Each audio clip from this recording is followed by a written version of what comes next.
हमारे देश की जो बेटियां हैं। मैं तो यही कहूँगी भैया घबराना नहीं है, पीछे नहीं हटना, लड़ना है। आज यहाँ पे जितने भी लोग बैठे हैं, मैं किसी को भी जानती हूँ, लेकिन इनके दिल में दर्द है।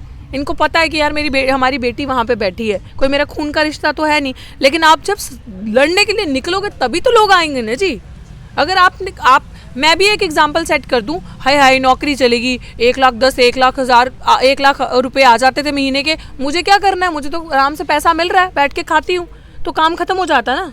अभी भी जो नौकरी का ऑफर मुझे नहीं, मेरे वकील तक को ऑफर आ रही हैं कि डॉक्टरेट को नौकरी किसी भी कॉलेज में हम दिला देंगे, तो मेरे वकील को बिक जाना चाहिए था, मुझे बिक जाना चाहिए था अभी तक तो। लेकिन अगर एक बार समझौता करोगे तो पूरा समाज समझौता करेगा। ये लड़ाई नौकरी की है ही नहीं अब, ये लड़ाई मान सम्मान की है, ये लड़ाई भागीदारी की है, ये लड़ाई हिस्सेदारी की है, ये लड़ाई अपने अस्तित्व की है दिल्ली विश्वविद्यालय में। ये लड़ाई उन जिन अम्बेडकरवादियों को जय भीम कहने पे, जब 2009 में 19 में हमने दिल्ली विश्वविद्यालय में रोस्टर का आंदोलन किया था, 13 पॉइंट रोस्टर आ गया था, सारे दलित आदिवासियों की नौकरी छीनने का पूरा प्लानिंग हो गई थी। 1.5 दिन के अंदर अध्यादेश आ गया सरकार का, 1.5 दिन के अंदर हमारी संख्या बल और ताकत इतनी थी, इतने हमने ये आंदोलन लीड किया था। वो हम इनकी आंखों में इसलिए आए, हम समाज के लिए लड़े। हम भी चाहते हैं हाफ चड्डी उन गैंग में शामिल हो जाते और हम भी आराम से खाते, मैं भी लग जाती, 1-2 अपने रिश्तेदार को भी लगा देती, 3-4 लाख घर पे आ जाता आराम से। लेकिन वो अगर करना होता तो सबसे पहले ये रास्ता डॉक्टर अम्बेडकर चुनते, और अगर उन्होंने नहीं चुना, हमने अम्बेडकर को नहीं माना, अम्बेडकर की भी मानी है। अम्बेडकर की मानना मतलब जिस तरीके का संघर्ष उन्होंने किया वैसा संघर्ष आपको करना पड़ेगा अपनी पीढ़ियों के लिए। तो ये हमारी कलेक्टिव फाइट है, सांझी फाइट है। और जो मेरे साथी लक्ष्मण यादव के साथ हुआ है, मेरे साथ हुआ, मैं सबसे पहली थी जिसको शिकार किया। फिर उसके बाद रतनलाल साहब की प्रमोशन रोक दी, वो परमानेंट है, बस फर्क सिर्फ इतना सा है। उसके बाद अब साथी लक्ष्मण के साथ ऐसा किया। ऐसा कम से कम अगर मैं दलित आदिवासियों की बात करूं, कम से कम 500 से ऊपर नंबर है जिनके साथ ये हुआ है। कहाँ है भाई?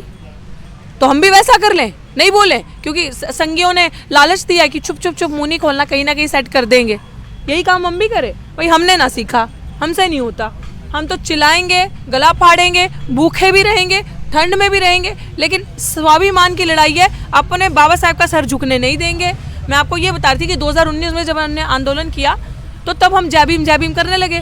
अब इन नारंगी संतरों को लगा कि ये क्या जय भीम, हम पे हंसते थे ये लोग, इनको बड़ी दिक्कत होती थी हमारे जय भीम बोलने पे, संविधान को बचाने की बात करने पे। और आज ये ताकत है हमारे प्रोटेस्ट की कि आधे से ज़्यादा यूनिवर्सिटी तो हमने कवर कर ली है, और बिल्कुल मेन फोकस कैंपस के गेट पे आप देखो बाबा साहब की 10x8 की प्रतिमा हमने लगाई है, पीछे संविधान आगे प्रतिमा। ये ताकत है नीले झंडे की। ये सीखना पड़ेगा आपको, अगर लड़ना पड़ेगा। आपको किसी के बैनर के नीचे नहीं जाना, आपको नहीं जाना कांग्रेस के, आपके लेफ्ट के बैनर के नीचे, आपको अपना अस्तित्व खुद बनाना है। ताकत है नीले झंडे की, इसीलिए हम यहाँ पे बैठे हैं। अगर यहाँ पे कोई पॉलिटिकल पार्टी, यहाँ पे कोई अन्य संगठन आए होते, लीड कर रहे होते, तो अभी तक दलाली करके कब का आंदोलन खत्म हो चुका होता। और मेरे जैसी, ये तो मैं हूँ, कोई बेचारी भोली या मैं कहूँ बेवकूफ़ बैठी होती तो वो तो बातों में आ जाती कि हाँ ये हमें इंसाफ दिलाएंगे, चलो जी इन्होंने कहा मोर्चा उठाओ तो उठा लिया। अब हमारे साथ क्या है, ना तो कोई डर, ना धमकी डरा सकती है, ना तो कोई करेंसी ऐसी बनी जो खरीद सकती है। तो कॉम्बिनेशन बड़ा डेडली है यहाँ। इसीलिए ये मोर्चा हमारी जीत है। 112 दिन आज हो गए, वैसा ही है। मेरे अंदर भी सेहत ऊपर नीचे हो सकती है, जाहिर सी बात है, मौसम का असर रहता है, लेकिन जैसे हम पहले थे हमारे हौसले वैसे ही आज भी हैं। और अगर 3 डिजिट है, 4 डिजिट भी हो जाए इस धरने को, तब भी ऐसी एनर्जी, ऐसी ऊर्जा, ऐसा ही रहेगा ये, क्योंकि ये हमारा डेमोक्रेटिक राइट है, संविधान ने हमें दिया है, और संविधान के थ्रू हम अपनी आवाज़ जहाँ तक पहुँचा सकते हैं पहुँचाएंगे। और आपका हाथ थक जाएगा, मैं ज़्यादा हाँ नहीं सवाल कर लीजिए, लेकिन पहले मुझे ये चीज़ बोलने दीजिए कि ये प्रोटेस्ट ये कर रहा है कि जो बच्चे आज हमें यहाँ पे देख रहे हैं ना, हमारे समाज के, उनको समझ में आ रहा है यूनिवर्सिटी के अंदर क्या हो रहा है, और डरना नहीं, लड़ना है, मरना नहीं। एक सवाल और भी लगातार उठ रहा है, जो एएसपी के अध्यक्ष है, आज़ाद समाज पार्टी के अध्यक्ष चंद्रशेखर आज़ादी किसान आंदोलन हुआ और जो पहलवान बेटी थी उनके भी समर्थन में आए, यहाँ पर क्यों नहीं आ पाए? अब मुझे नहीं पता, ये सवाल जाके चंद्रशेखर से पूछो। I am no one to tell कि चंद्रशेखर यहाँ क्यों नहीं आ रहे। चंद्रशेखर जी को पता होगा कि उन्होंने क्या डिसीजन लिया है, क्या वो कहाँ व्यस्त हैं, कहीं बिजी हैं, क्या ऐसी परिस्थितियाँ हैं। लेकिन हाँ, मैं ये ज़रूर कहूँगी कि सारा ही मीडिया आके उनके लिए पूछता है कि वो नहीं आ रहे, वो नहीं आ रहे, क्यों नहीं आ रहे, कि पहलवान बेटियों के लिए, जैसे आपने पूछा आके।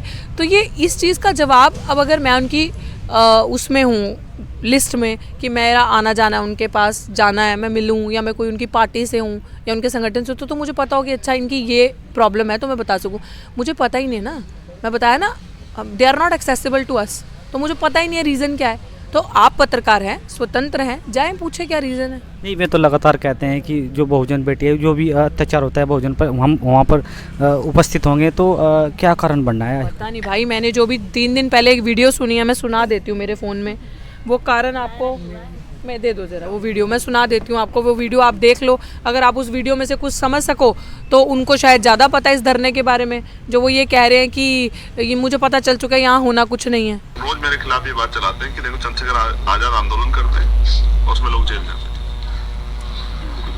मुकदमे लगते हैं। दिल्ली में एक आंदोलन चल रहा है, हम बहुजन पत्रकार जाते हैं, बोलते चंद्रशेखर चुनिया है।